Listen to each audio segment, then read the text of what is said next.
tout qu'on doit savoir. C'est quand même intéressant qu'on soit ici pour savoir tout ce qu'il faut savoir dans la vie. Dans la vie, hein, Mélanie? OK. Donc, Mélanie, pour ceux qui ne la connaissent pas, Mélanie Levasseur, c'est une ergothérapeute, une professeure titulaire à l'École de réadaptation de l'Université de Sherbrooke. Elle est chercheuse et directrice du laboratoire, et là, je vais lire, de recherche Connect au Centre de recherche sur le vieillissement, sciences de l'Estrichus. Elle détient un doctorat en sciences cliniques de l'Université de Sherbrooke et elle a aussi été chercheuse postdoctorale en promotion de la santé à l'École de santé publique de l'Université de Montréal.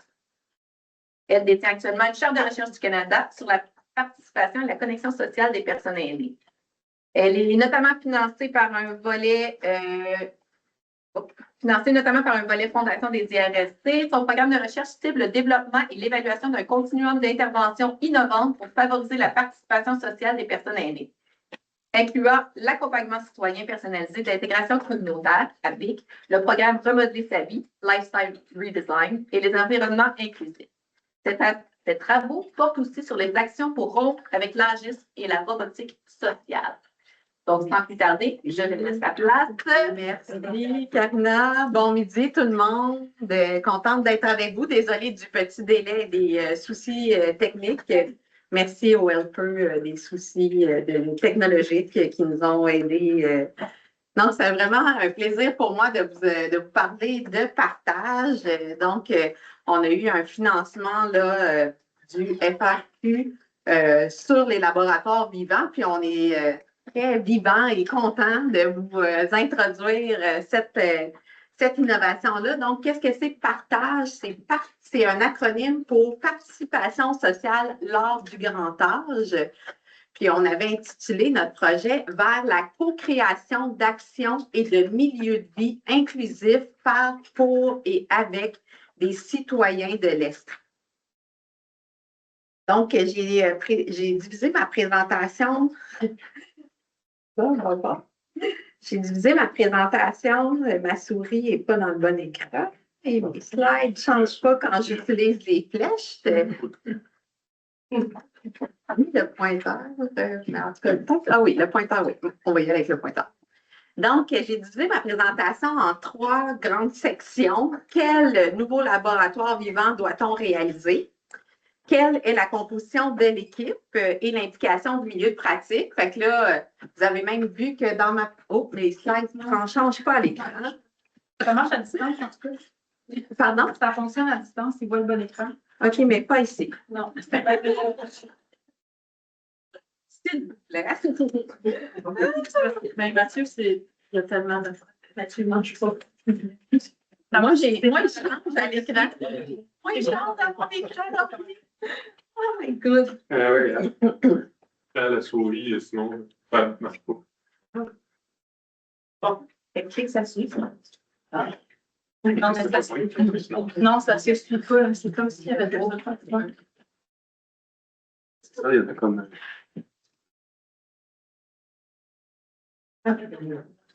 Attends, je te garde jusqu'à temps qu'on fait un test pour la prochaine fois. OK. Ça marche. Ça change ça? Ah non, ça ne change plus là. Fait qu'il faut que je double change tout. OK, c'est parce que la présentation est partie à 2 places. OK, partagé à 2 endroits. Oui, c'est parce que là, ça est parti en team. Ça.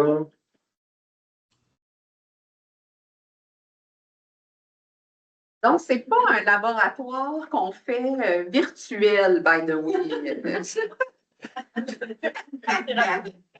On va le faire en personne, heureusement.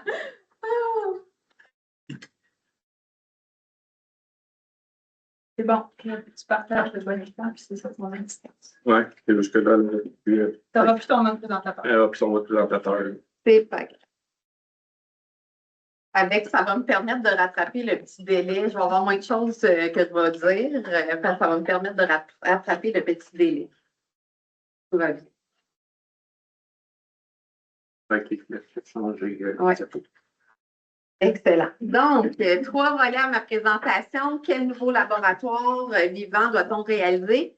Quelle est la composition de l'équipe et l'implication du milieu? Donc, je vous ai même gardé le suspense pour ces éléments-là parce que habituellement, je mets dans mes premières diapos, sur ma première diapo, là, c'est comment, qui est impliqué, quels organismes, mais aussi quels co-chercheurs, quels collaborateurs. Puis là, je vous ai gardé le suspense.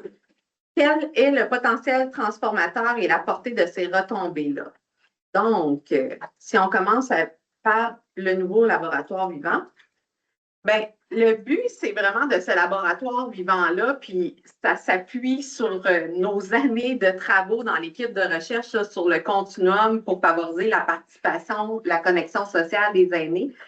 C'est vraiment de co-créer et co-expérimenter des actions et des milieux de vie inclusifs pour améliorer la participation sociale des estriens âgés. Là, souvent, quand on dit ça, les gens me disent, ben, oui, as-tu des exemples d'actions, par exemple, qui pourraient être co-créées? Bien, comme les actions n'ont pas été déterminées puis n'ont pas été identifiées, bien, on ne sait pas, on veut les prioriser avec les citoyens. Fait que dans la demande de subvention, on a évidemment donné des exemples de telles actions, mais ces actions-là sont à définir dans les 3 années de financement du projet. Mais ces actions-là pourraient être, par exemple, quand il y a des citoyens qui veulent partir un café rencontre ou qui veulent partir une initiative où on va faire de l'intergénérationnel ou des actions comme ça qui émanent du milieu selon les priorités du milieu. Puis il y en a plein de belles. Il y avait genre des courses partagées en Estrie on a commencé quand même à recenser quel genre d'actions. Fait qu'il y a plein de belles actions. Fait qu'on veut évidemment s'inspirer à la fois des écrits scientifiques, mais aussi de ce qui se fait dans le milieu et co-créer, co-construire avec les estriens âgés. Donc, vraiment, c'est issu d'une importante mobilisation citoyenne qui a été initiée le 30 octobre dernier avec la Direction de santé publique et je salue ma collègue Élise qui, justement, ont mené cette belle mobilisation citoyenne-là puis, dans le fond, ça, c'est comme la première étape pour identifier, hey, oui, on veut travailler ensemble, on veut co-construire et co-expérimenter ces actions-là. Donc, le projet va se diviser en 3 étapes. On va d'abord 3 objectifs. Donc, identifier les actions prioritaires à mettre en œuvre en Estrie selon les citoyens âgés, décrire le co-développement et la co-mise en œuvre de ces actions-là, et co-évaluer leurs effets sur la participation sociale d'estriens âgés. Puis, ça tombe super bien côté timing parce qu'on a aussi le ministère qui vient de lancer son plan d'action La fierté de vieillir et qui cible directement dans son plan d'action la participation sociale et citoyenne. Donc, il y a quand même un contexte politique, social, qui est fort opportun là, pour justement aller de l'avant. Donc, ça se situe dans ce contexte-là. Quand je parle de participation sociale, qu'est-ce que j'entends exactement? Bien, c'est l'implication d'une personne dans des activités qui vont lui procurer des interactions avec les autres. Ça, ces interactions-là, ils peuvent avoir lieu dans la vie communautaire, dans des milieux partagés qui sont importants, puis ça va évoluer selon le temps et les ressources. Donc, quelqu'un qui demeure dans un milieu rural n'aura pas nécessairement accès aux mêmes ressources que quelqu'un qui reste en milieu urbain. Puis ça va être aussi en fonction des disponibilités de la personne. Donc, c'est évolutif dans le temps, selon le contexte sociétal, selon ce qui est désiré, puis selon ce qui est significatif pour eux. Tout comme il n'y a pas de prescription d'activité par excellence au niveau de l'activité physique. Si je vous dis tous, à partir de maintenant, votre activité physique, ça va être de jouer au soccer. Vous allez tous jouer au soccer, ça va être ça l'activité. Le monde va me dire, ben non, Mélanie, moi, je ne joue pas au soccer, j'aime mieux faire de la randonnée, j'aime mieux faire de la marche, etc. Donc, même chose pour la participation sociale. Il y a des aînés qui sont très, puis là, je salue Mme Roberge par la bande, qui sont très actifs au niveau de la mobilisation, de la représentation des droits des aînés, puis qui militent à différentes échelles, notamment en étant présidente de la table de concertation des aînés. Mais ce n'est pas pour tous les aînés d'avoir un rôle comme ça. D'autres vont participer socialement, par exemple, en recevant leurs amis, leur famille, en réalisant des activités et des loisirs lors duquel ils sont en interaction avec d'autres. quelle est l'originalité vraiment de cette proposition-là? Bien, on le sait, là, au centre de recherche, on a eu plusieurs Living Labs, Mobile Aîné, Promo Santé. Promo Santé qui est aussi à la version qui a été renouvelée, donc version 2.0. Fait que nous, ce qu'on veut, c'est considérer, fédérer ces ressources-là, apprendre des bons coups, des défis qu'ils ont eu dans Mobile Aîné, Promo Santé. Moi, je suis co-chercheuse sur ces deux laboratoires-là, mais aussi d'autres beaux laboratoires, notamment Adaptavi, plus dans la région de Québec, puis il y en a plein d'autres là, partout. Donc, plusieurs laboratoires vivants qui ont été financés. On a aussi le privilège au centre de recherche d'avoir le LIPA, qui est un acteur clé là, dans le par, pour et avec les citoyens aînés, avec le comité des aînés, avec Caroline qui donne un coup de main dans l'élaboration des demandes, dans la réflexion, puis qui va jouer un rôle quand même de vigie dans ce laboratoire-là, donc d'évaluation des processus. Il y a aussi en esprit le projet Résilience, mais aussi Cadence. Donc, il y a plein de belles opportunités de justement fédérer sur ces ressources-là. Puis, je pense qu'on a aussi dans notre milieu régional une pratique, en tout cas, un groupe d'aînés hautement mobilisés, un groupe de santé publique engagé envers le vieillissement. D'ailleurs, le rapport de la directrice de santé publique va porter sur le vieillissement, le rapport annuel cette année. Donc, il y a quand même beaucoup une mobilisation déjà qui représente une conjoncture exceptionnelle.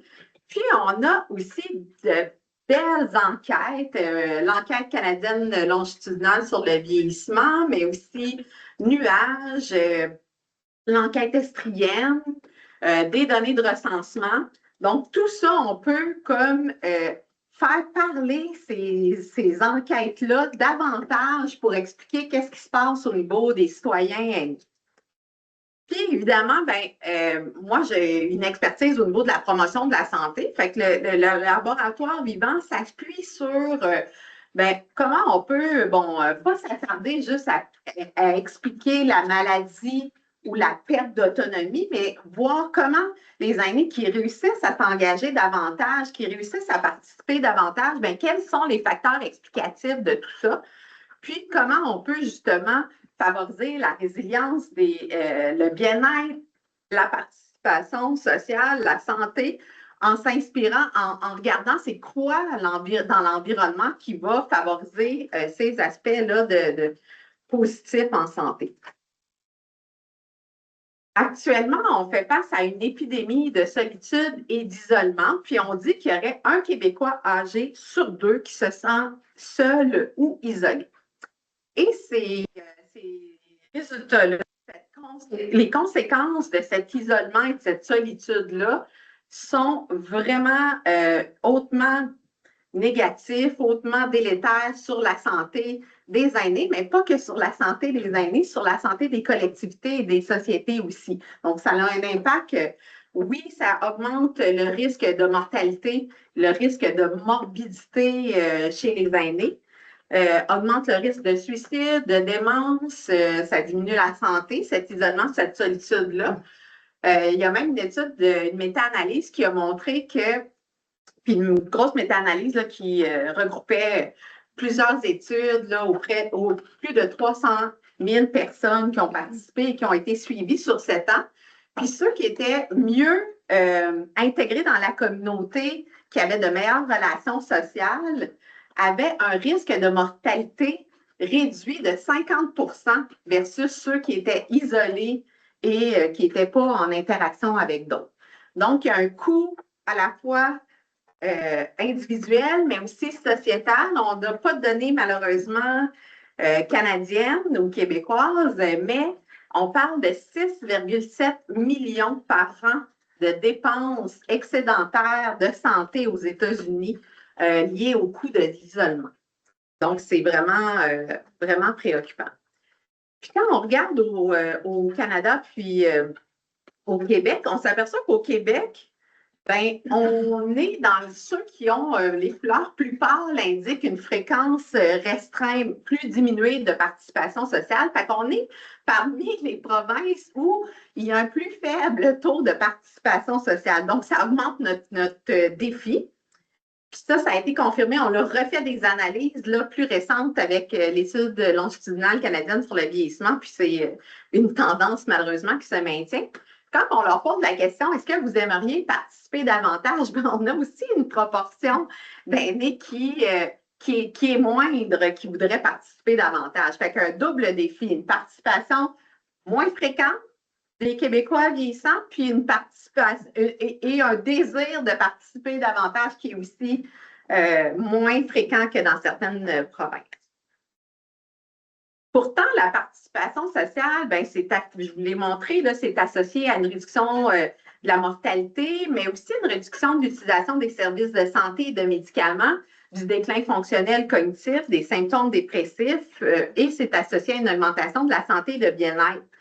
Quand on regarde ça, on se dit, ben pourquoi quelqu'un ne voudrait pas participer socialement? Puis, il y a plusieurs facteurs de risque qui ont été identifiés là, à l'isolement et la solitude. Ben, souvent, le fait d'être une femme, d'avoir 80 ans de plus, de vivre seule, d'être issue d'une ethnie ou d'une identité sexuelle minoritaire, le fait d'avoir des revenus ou une scolarité plus faible, d'habiter dans une résidence de soins de longue durée, d'être veuf ou retraité, d'avoir cessé de conduire, d'avoir une santé et une mobilité et un réseau social diminué, de vivre aussi dans un milieu qui est plus défavorisé au niveau matériel et social, d'avoir un milieu qui diffuse moins bien l'information. Hein, puis ça, c'est quelque chose que j'entends souvent.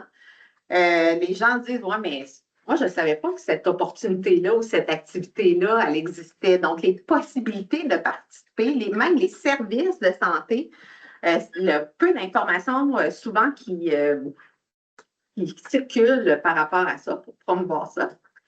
L'âgisme aussi est un frein important, donc un facteur de risque, puis l'absence de transport et de logements accessibles et abordables. Fait que ça, c'est des facteurs de risque qui ont été documentés. Ça ne veut pas dire que si on a un ou plusieurs de ces facteurs de risque-là, on est forcément isolé et on a un sentiment de solitude, mais ça augmente là, le risque de l'être.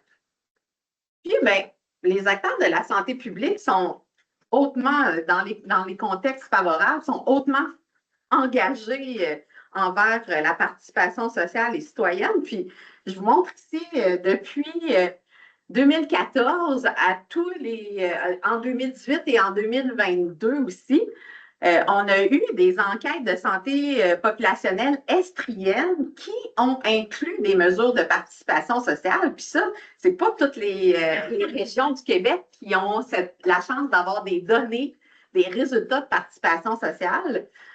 Donc, ça nous permet justement de voir, bon, c'est des photos dans le temps, c'est pas une enquête longitudinale, mais ça nous permet de voir un portrait, une photo des individus à ces dates-là, et aussi de faire avec les données des communautés estriennes, des données environnementales, on peut mettre ça en interaction ou faire des analyses qui incluent les deux, puis mieux comprendre comment l'environnement va favoriser la participation sociale. Donc, puis on a vu, là, dans le fond, dans les écrits scientifiques qu'on a faits, dans les travaux qui soutiennent le laboratoire vivant, ben, on a vu que la mobilité et la participation sociale, c'est favorisé par la proximité, l'accès aux ressources et le soutien social, surtout pour ceux qui ont des incapacités. Les ressources locales aussi vont soutenir les liens sociaux. Hein, on voit l'importance du quartier et du sentiment d'appartenance à la communauté puis du confort. Puis, l'inclusion est aussi influencée par les membres de la communauté qui sont impliqués dans un processus, dans les processus importants pour leur milieu. Donc, si les citoyens âgés sont impliqués, partie prenante, pas seulement consultés, mais aussi impliqués dans la prise de décision, bien là, on va voir que ça a un effet là, sur leur inclusion, leur sentiment d'appartenance à la communauté. Puis, évidemment, ben, quand on veut mobiliser les gens, on voit qu'il y a des leviers et des obstacles à la participation. Puis ici, on disait que il importe que les aînés puissent s'impliquer dans la société, c'est l'essentiel. S'il n'y a plus cette force, le Québec tombe. Donc, nos extraits de recherche nous disent que, justement, il y a l'importance de l'implication des aînés dans la société est essentielle. Donc, notre programme de recherche le porte sur un continuum d'intervention, puis Karina en a présenté quelques-unes. Là, je ne vais pas y revenir, je voulais vous l'illustrer. Quand on parle de continuum, on parle à la fois d'aînés de la population générale, où on va favoriser des environnements inclusifs pour tous, donc peu importe le niveau de capacité ou d'autonomie des gens. Puis, on va s'intéresser aussi à la prévention du risque de perte d'autonomie, donc avec le programme Remodeler sa vie, qui est de l'ergothérapie préventive, où on aide les gens à repenser leur mode de vie pour qu'ils soient plus sains et porteurs de sens. Donc, c'est des interventions de groupe, c'est offert au CIUS de l'Estrichus, mais encore une fois, on parle de conjoncture particulière, c'est offert qu'au CIUS de l'Estrichus. Donc, à Sherbrooke, on est privilégié d'avoir accès à ça.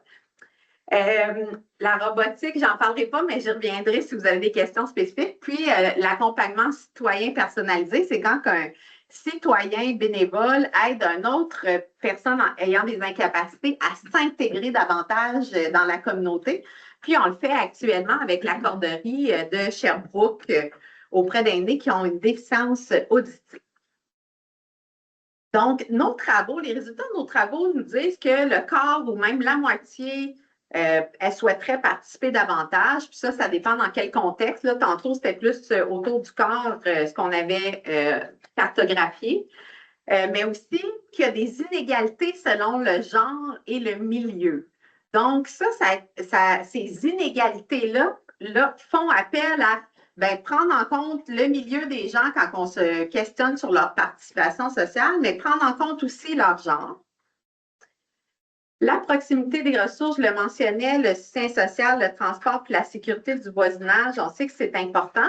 On a démontré que c'est à peu près équivalent la participation sociale, la fréquence en métropolitain, urbain, rural, mais ça ne sera pas nécessairement les mêmes activités et ça ne sera pas non plus les mêmes variables explicatives. Par contre, le permis de conduire et la proximité des ressources est importante, peu importe le milieu. Mais évidemment, milieu métropolitain, là, on va avoir plus de l'importance du transport en commun, par exemple, et de la qualité du réseau.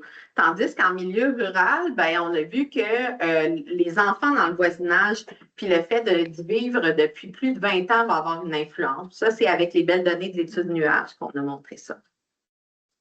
La convivialité aussi de l'environnement va être importante. Donc, tout ce qui est, quand on est dans un milieu métropolitain, qu'il y a plus d'aînés dans le milieu, qu'il y a moins de défavorisation matérielle, puis quand il y a une démarche MADA avancée aussi, on a montré que ça favorisait la participation sociale, au même titre que quand il y a une offre d'activités variées, la nature, des communications efficaces, puis des mesures qui favorisent l'équité.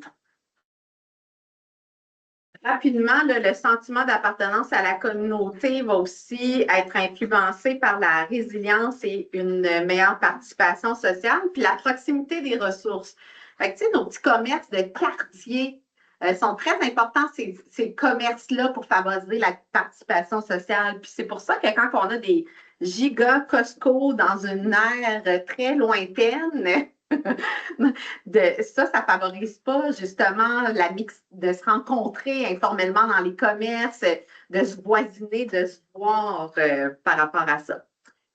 Puis évidemment, je vous le mentionnais, là, il y a déjà des pistes d'action qui soutiennent le partage.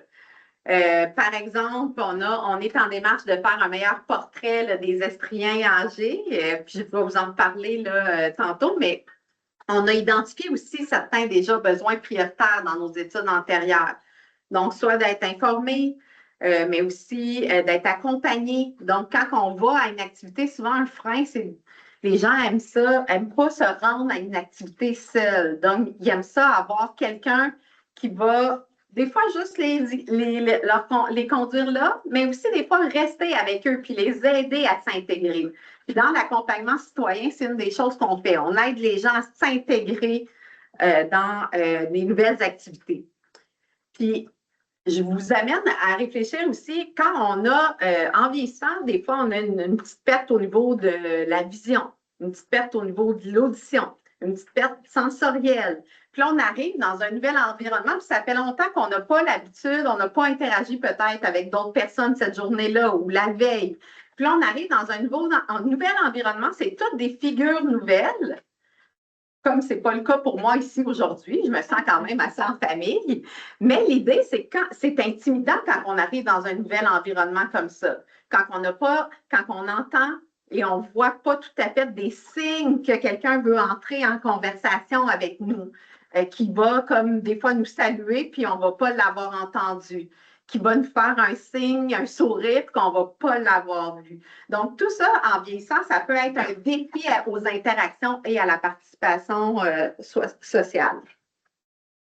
Ça, c'est variable d'une personne à l'autre. Il y en a que, bon, juste de me faire introduire, puis je me sens en famille, puis je me sens chez nous. Mais d'autres personnes peuvent avoir besoin d'être soutenues plus longtemps pour leur intégration dans un groupe. D'avoir des activités adaptées à ses caractéristiques et à ses préférences, puis avoir aussi un accès à des moyens de transport et d'activités de proximité, c'est important. Puis, on veut, je pense que nos travaux ont montré aussi l'importance de revaloriser le vieillissement et aussi d'avoir des représentations plus positives qui sont associées au vieillissement. Que le vieillissement ne soit pas synonyme de devenir en perte d'autonomie, de ne pas contribuer à la société. Puis souvent, c'est très choquant quand on fait des groupes puis on dit aux aînés, bien, c'est quoi votre contribution à la société?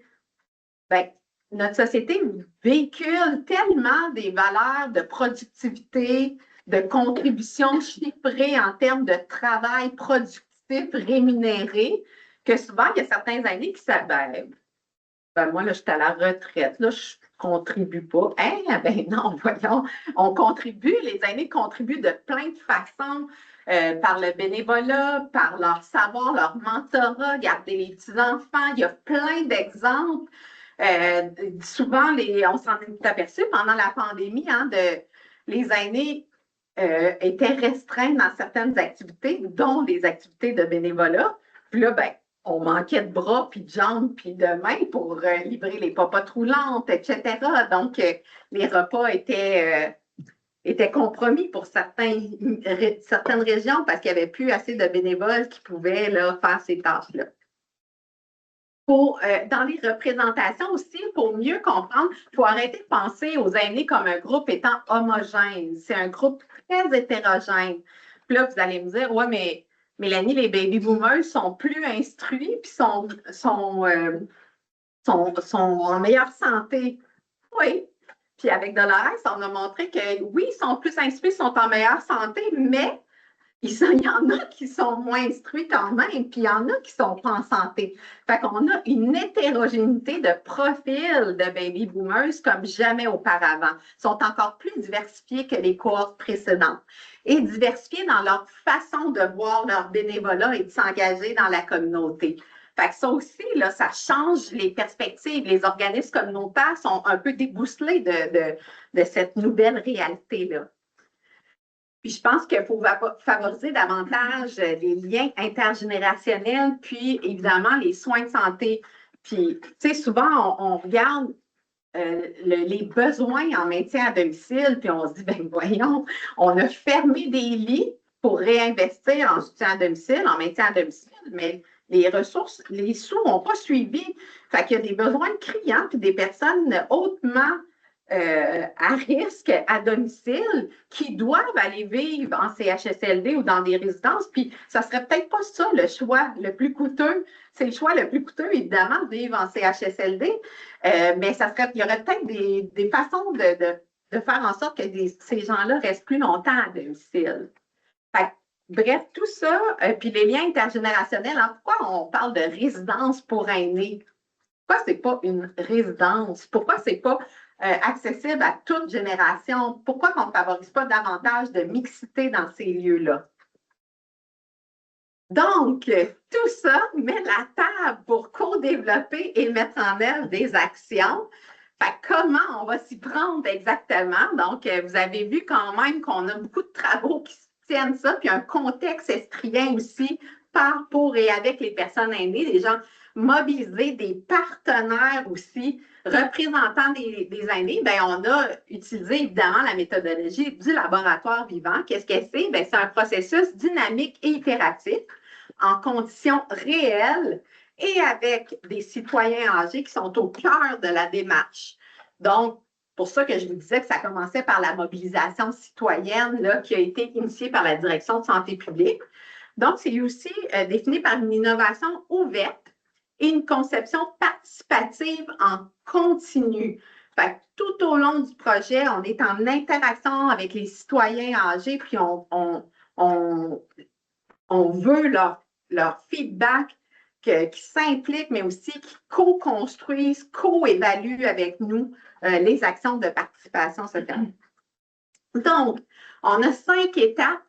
Les 3 objectifs que je vous ai présentés au début et 9 livrables.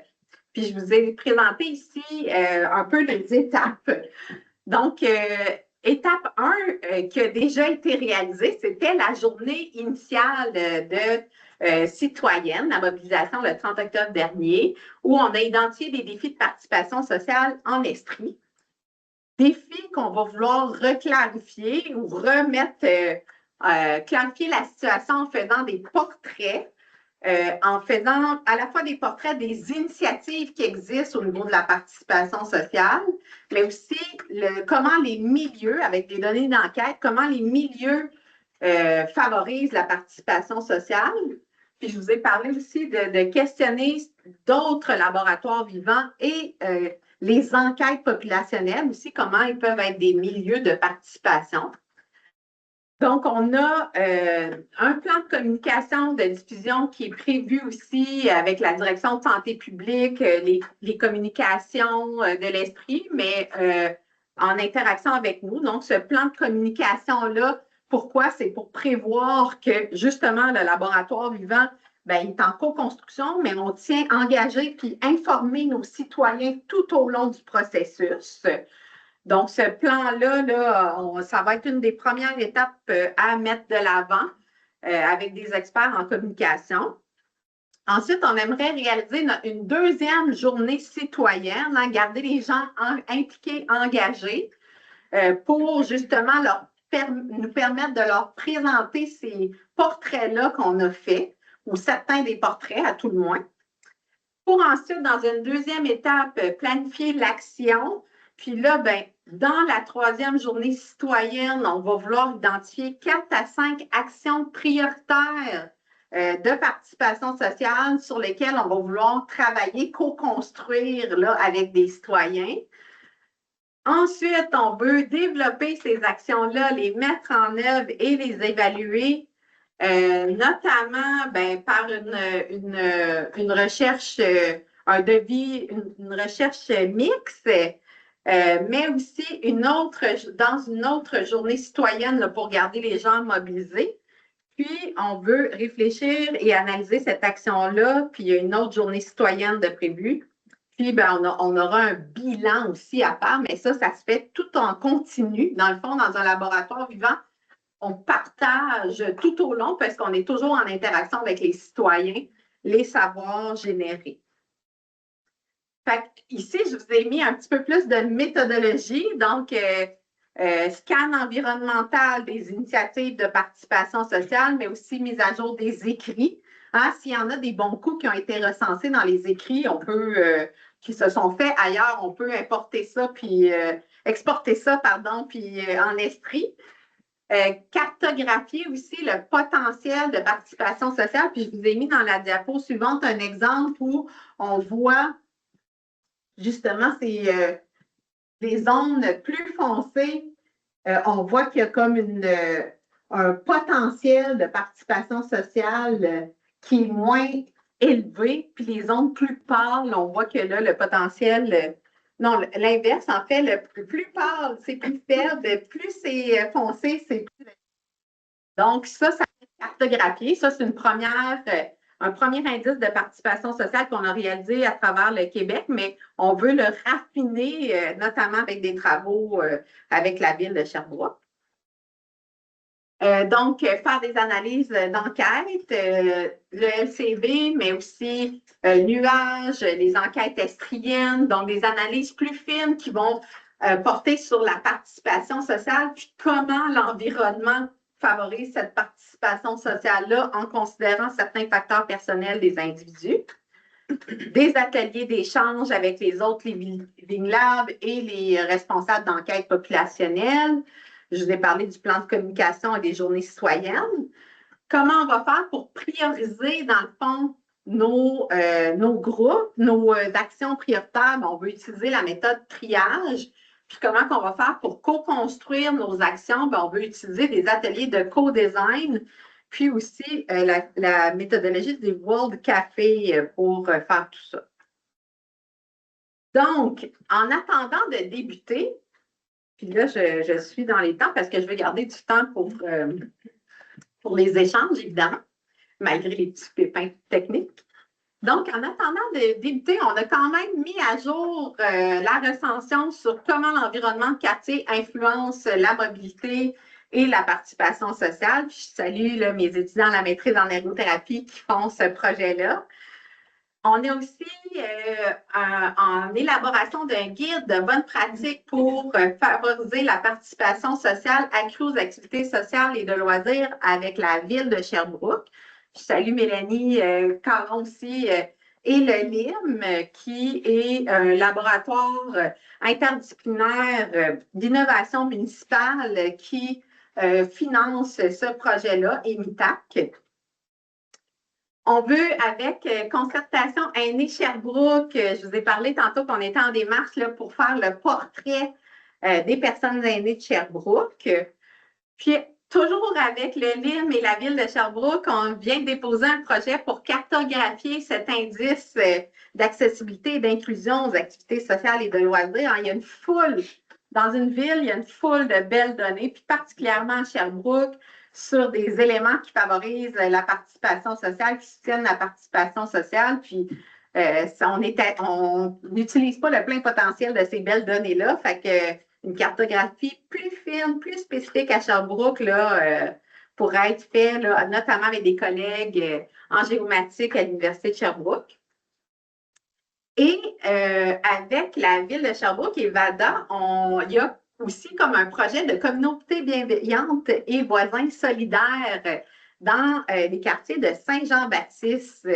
Ça, c'est au tout début, mais Saint-Jean-Baptiste, ça a été ciblé comme un lieu où, au niveau du nombre de personnes qui vivent seules, du nombre de personnes à faible revenu, de la concentration d'aînés, il y avait quelque chose à faire dans ce quartier-là, dans ces quartiers-là. Fait que, bref, on est en démarche aussi avec la ville, là, avec VADA, pour voir comment on pourrait là, mieux les soutenir finalement pour mettre en œuvre des choses, mais aussi évaluer, documenter ces actions-là. Puis récemment, la ville de Sherbrooke mentionnait qu'elle vient de renouveler son entente là, avec l'Université de Sherbrooke pour 10 prochaines années à la hauteur de 6 millions de dollars d'investis. Donc, c'est une très bonne nouvelle pour favoriser la recherche sur le terrain. Comme je vous ai montré, la recherche qui sert à justement la ville. Donc, c'est une très bonne nouvelle.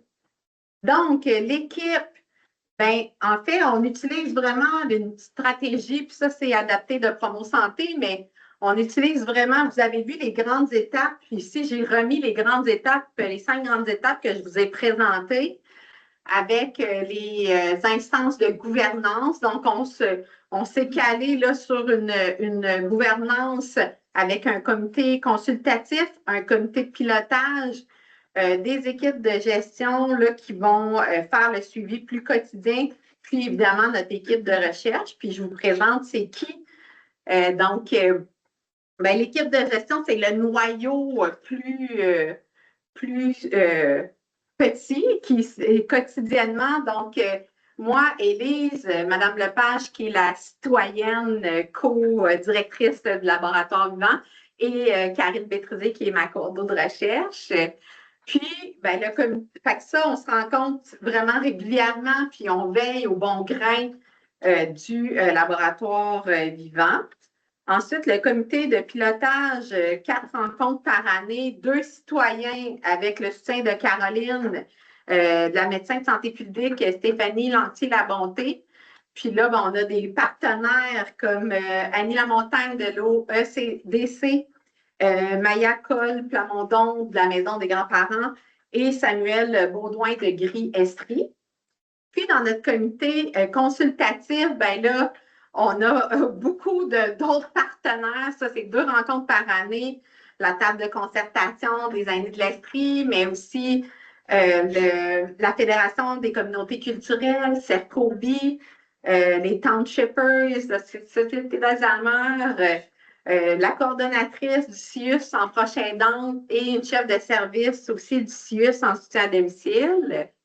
Puis, ben, des collègues, mes stagiaires postdoctorales, Dolores, Stéphanie, et éventuellement peut-être une autre personne, mais aussi ma collègue du Manitoba dans le LCV, là, qui est co-directrice du site là-bas, qui est ergothérapeute aussi. Puis, ben, vous avez l'équipe de recherche, puis on a Benoît ici qui est dans l'équipe, mais aussi Patrick Boissy, Asiba, Yves Couturier, Mélissa Généreux, que vous connaissez, et Christina Wilson de McGill, Parminder Rena de McMaster.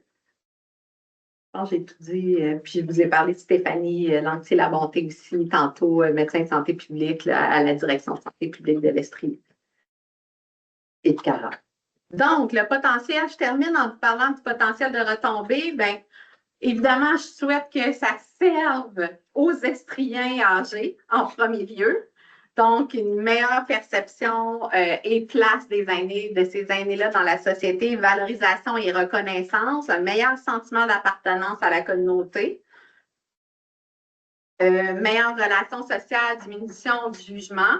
On souhaite aussi que ça avance les pratiques, que les milieux soient plus inclusifs. Ça va évidemment avancer les savoirs. Puis là, ben, je vous ai parlé de différentes retombées tangibles, livrables. Puis, on veut assurer une diffusion élargie, à la fois vulgarisée et scientifique. Donc, en conclusion, ben, je pense que nos travaux antérieurs montrent qu'il y a des possibilités inéquitables pour atteindre une pleine participation sociale. Puis, optimiser la participation sociale, ben, ce n'est pas un luxe. Puis, pour y parvenir, il faut avoir un bon état des lieux, mais aussi évaluer périodiquement et holistiquement, puis intervenir selon les résultats probants et les priorités. Puis je pense que ben, ça montre toute l'importance d'avoir des laboratoires vivants, puis la valeur ajoutée du partenariat entre la recherche et le terrain pour diminuer cet écart-là entre la production d'évidence puis les changements dans la pratique. Puis de la reconnaissance aussi de l'expertise qui émane du terrain. Hein, les citoyens aînés étant au cœur de ce qu'ils vivent comme obstacle facilitateur à leur participation sociale, bien, il faut commencer par reconnaître cette expertise-là, c'est ce qu'on vise de faire dans le laboratoire vivant. Fait que voilà, fait que je vous laisse sur cette citation, puis je vous remercie de votre attention.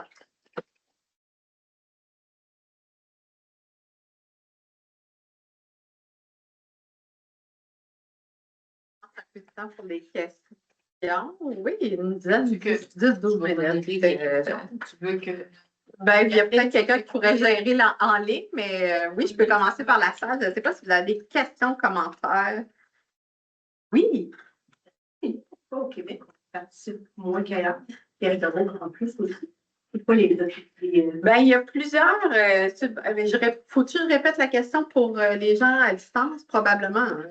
Ça serait plus clair, moi. Si tu veux. Donc, pourquoi au Québec, on participe moins qu'ailleurs dans les provinces? Ben, il y a plusieurs facteurs qui peuvent expliquer ça. Nous, c'est une étude transversale. C'est une photo dans le temps, puis il n'y avait pas d'éléments de l'environnement, comme on n'avait pas de variables qui ressortaient davantage, qui expliquaient là, cette fréquence-là qui était différente. Un des aspects, il y a l'aspect culturel. On sait que souvent, si on regarde notamment les anglophones ont une culture souvent qui est plus, ils vont participer plus à des dons, vont vouloir s'impliquer dans la communauté de façon différente. Fait qu'il y a un aspect culturel qui expliquerait ça. Puis, ben, toutes les possibilités de participation sociale sont un peu différentes. La culture, mais on ne sait pas exactement. Là. Puis, quand on regarde, c'est quoi les obstacles, parce que dans cette enquête-là, il demandait quand même de nommer les obstacles à la participation sociale. Puis, il y avait des choses comme le fait d'être en moins bonne santé ou d'être trop occupé, d'avoir, au niveau de l'environnement, d'avoir pas d'opportunité de participation sociale à proximité, le pas vouloir aller seul aux activités, le coût des activités. Fait qu'il y a plusieurs facteurs qui rentrent en ligne de compte. Mais ces facteurs-là ne sont pas nécessairement différents dans chacune des provinces. Fait que peut-être une façon aussi de continuer et certaines croyances qui sont véhiculées là, avec la retraite. Souvent, moi, j'entends des choses comme, ben, moi, j'ai participé toute ma vie. Fait que là, j'ai droit de plus participer à la retraite. Là, moi, je suis là. Ouh! Il y a quand même un gros risque de perte d'autonomie quand on décide d'avoir un mode de vie plus sédentaire, plus désengagé. Puis avec l'effritement du réseau social qui survient naturellement en vieillissant, si on ne met pas des efforts accrus pour le maintenir puis l'entretenir, ce réseau-là, il y a un risque d'être isolé puis de se sentir seul qui est vraiment important. Bref, on veut continuer pour mieux comprendre ce qui se passe à ce niveau-là, mais c'est une question qu'on n'a pas tout à fait encore toutes les réponses. Merci, Marie. Oui? Les gens âgés, pour vous, c'est à quel âge? L'Organisation mondiale de la santé dit 60 ans. Souvent, la plupart des études 65. L'étude canadienne longitudinale recrute les gens à partir de 45 ans. Adulte vieillissant. Exactement. Mais quand même, quand on parle de vieillissement, puis tu sais, souvent quand il y a des gens qui ont des problèmes de santé, même s'ils ont moins de 65 ans dans le réseau, on dit qu'ils ont un profil gériatrique s'ils ont des maladies chroniques avant, puis que là, ils ont besoin de soins. Fait que c'est pas déterminé tout à fait, mais tu sais, souvent on travaille autour de 60-65 ans, mais je pense que c'est important de commencer comme le SCV à les étudier plus tôt que tard, parce que si on veut voir qu'est-ce qui a mis la table à ce vieillissement-là, quel était leur niveau de sédentarité, leurs saines habitudes de vie avant d'arriver à 65 ans, ben, il faut avoir certaines mesures avant. Donc, la réponse, c'est autour de 60-65 ans, mais tout en considérant ce qui est réalisé comme activité avant. Oui?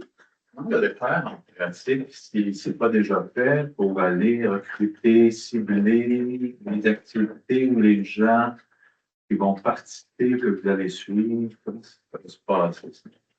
Bien, lors de la journée de mobilisation citoyenne, la première journée qui a été réalisée, on a déjà commencé à demander aux gens, y a-t-il du monde intéressé de continuer cette belle aventure-là? Fait que ça, on a déjà fait ça. Puis évidemment, on est en interaction avec le comité des aînés, mais avec les partenaires, surtout les communautés culturelles, la table de concertation des aînés, la PADOC, la maison des grands-parents, etc., l'OSCD, on est en contact avec ces partenaires-là qui connaissent chacun des aînés dans leur milieu. Mais évidemment, c'est pour ça que ça prend un plan aussi de communication puis de diffusion parce qu'on veut rayonner large. Puis à notre dernier comité post-mortem de notre dernière journée de mobilisation citoyenne, on se disait, on rêvait à ce que l'Estrie devienne la région au Québec où on entend le plus la voix des aînés au Québec, au Canada, voire mondialement. Non, mais l'idée derrière ça, c'est de faire en sorte d'ouvrir ce dialogue-là, d'être en interaction, mais aussi dans les échanges citoyens qui sont organisés au Centre de recherche sur le vieillissement aussi. C'est tous des moyens, des façons où on veut interagir avec les citoyens, puis ouvrir la discussion. Fait vraiment multiples stratégies. Puis, ben, dans le fond aussi, évidemment, en tablant, la journée de mobilisation citoyenne a fait salle comble. On a réalisé cette journée-là au golf de Sherbrooke. Puis on est dit, oups, c'était trop petit finalement comme lieu. Tellement qu'il y avait des gens, puis que les gens étaient mobilisés. Il y avait la santé publique avait, puis je dis la santé publique, mais Élise et Geneviève de la santé publique avaient organisé des transports. Il y avait des gens qui partaient de Mégantic, qui venaient en esprit pour cette journée-là. Fait qu'il y avait vraiment eu des efforts en amont mis pour rejoindre les gens. Donc, c'est ces stratégies-là là, qu'on veut remettre de l'avant. Et les gens qui ont répondu à la comité citoyen, c'est des gens qui veulent organiser des activités ou qui veulent participer à des activités qui seraient organisées? Toutes ces réponses, on a de tout. Évidemment, notre aînée qui co-dirige le laboratoire, Mme Lepage, et qui ne pouvait pas être là aujourd'hui et qui s'excuse, mais elle est partie au cœur de l'action. Puis comme présidente de la QDR de Granby, elle a déjà été hautement mobilisée avec des travaux dans notre équipe, notamment le plan d'action pour rompre avec l'âgisme qu'on a eu le privilège, Karine et moi, de réaliser avec eux. Fait à différents niveaux, selon l'implication, puis encore une fois, un peu à la couleur de la participation sociale, chacun y va avec à la hauteur qu'il peut donner, puis selon le désir et l'intérêt. Merci. Oui, madame. Je trouve ça intéressant, l'idée d'aller chercher quand même des groupes variés, parce que je trouve souvent dans ces initiatives-là, on va chercher peut-être les gens avec la meilleure mobilité physique, tout ça, puis j'ai l'impression qu'il manque toujours les gens qu'on ne voit pas. C'est peut-être eux qui pourraient le plus bénéficier de ça. Donc, je ne sais pas si tu... Ben oui, je peux. Ben, on a fait justement un travail lors de la revitalisation au centre-ville de Sherbrooke. On a eu un projet sur la participation sociale des aînés plus marginalisés puis exclus socialement. Dans ces travaux-là, on a utilisé des stratégies rocambolesques pour recruter les aînés, notamment dans les organismes communautaires, Mon Chac Macabane, Soupe Populaire, Estriade et autres. Mais aussi lorsque la paroisse organisait des dîners communautaires gratuits pour les gens moins nantis, etc. Donc, puis, je pense que, tu sais, quand on veut vraiment rejoindre la voix de ces gens-là, ça égale flexibilité dans la méthode de collecte et dans les façons de recruter. Puis ça tombe bien parce qu'un laboratoire vivant, c'est flexible. Fait que, certains de ces aînés-là n'étaient pas nécessairement à l'aise d'intervenir en groupe, donc d'aller participer à des groupes. Puis pour certains, c'est un défi tellement important. Des fois, ils n'ont pas de numéro de téléphone, pas de courriel. Ils ont accès à Internet, mais juste une partie du mois parce qu'après ça, leur forfait est... Bref, on a comme vraiment été confrontés, mais ça nous a donné des outils, des stratégies, puis dans la façon aussi de les questionner, d'utiliser des outils ou des modalités moins confrontantes comme typiquement le guide d'entretien avec des questions qui demandent un niveau de littératie assez élevé. Hein. Ces questions-là, on est allé par des modalités comme le photo-voix. Là, avec Dolores, on essaie l'entretien marché. Donc, en déambulant, en entretien en déambulant, où que là, tu vois le milieu en même temps que la personne, puis là, la personne peut, dans son milieu, te dire qu'est-ce qui freine sa participation sociale. Fait il faut vraiment sortir de nos façons usuelles de faire de la recherche puis élargir pour rejoindre ces gens-là. Puis évidemment, tous nos organismes communautaires sont là, souvent représentent et sont la voix de ces aînés-là. Donc, fait que pour ça qu'il ne faut pas oublier dans l'équation aussi des organismes comme la Cordée qui rejoignent les années avec des troubles de santé mentale notamment. Donc, fait que, c'est vraiment une diversité de stratégies, mais oui, c'est tout un défi aussi. Oui, Madame Roberge. Oui. Est-ce que vous allez dans les milieux et quelle participation vous avez avec les MADA? Parce que là, à la conférence des tables, on s'interroge comment être plus participant, partenaire avec les municipalités à niveau des années. Bien, nous, on est en interaction avec MADA là, pour, je vous ai montré là, le quartier Saint-Jean-Baptiste. Mais évidemment, tu sais, on a comme des gens de la ville, de MADA qui siègent dans notre. Mais moi, quand je parle de MADA, c'est pas VADA, là, parce qu'ils se considèrent comme VADA, là, plus que MADA. Je pense à toutes les petites municipalités qui le sont présentement, qui sont rendues à deuxième plan d'action et qui sont incapables de le faire. Donc, ils sont rendus comme, on pourrait voir nos citoyens qu'est-ce qu'ils veulent, mais on n'a pas les moyens de le faire. Bien, je ne suis pas au courant là, de tout ça, puis je ne sais pas à quel point la santé publique, vous êtes en interaction, je pense, avec eux. Il y a des acteurs locaux là, dans chaque MRC. Il y a des acteurs communautaires, conseillers en promotion de la santé qui peuvent accompagner les municipalités pour les mandats. Donc, ça peut être effectivement, il y a des consultations citoyennes qui sont automatiquement dans le processus mandat aussi. Ça peut être un point de convergence. Oui, puis en fait, ça pourrait être une des actions qui soit choisie en co-construction avec eux, là.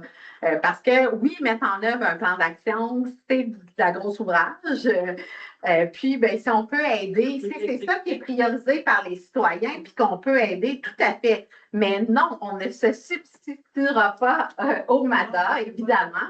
Puis, il y a certaines de leurs actions qui ne rejoignent pas non plus la participation sociale. Fait que, par définition, mais bon, on ne ciblerait pas ce genre d'action-là, mais tout à fait, on pourrait tout à fait.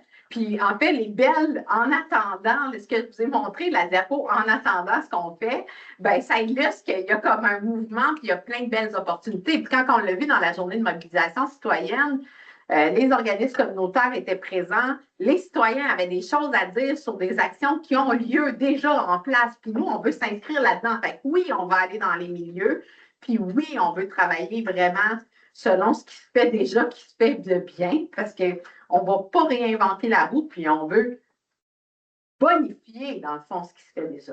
Parce qu'on on a eu 8 questions à répondre, là. Oui, je sais plus. On a répondu à la première, plus nous autres, sur comment recruter. Reconnaître ce que le centre de recherche fait sur le vieillissement et de se l'approprier, ça, c'est urgent. Très important.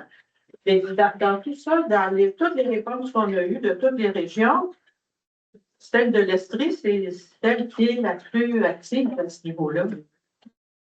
Bien, il y a probablement des belles leçons qui peuvent être. Qui ont été données. La conférence a envoyé toutes les réponses. Il y a des régions, c'est 3 livres. Ben moi, je n'ai pas vu les réponses, mais on y a participé, là, notamment à la lumière de nos projets. Mais là, ben, je vois le temps qui file. Je ne sais pas si on avait des questions en ligne. On pourrait y répondre dans un deuxième temps si c'est le cas. Ben, je vous remercie de votre attention. Merci d'avoir été là. Puis une belle fin de journée.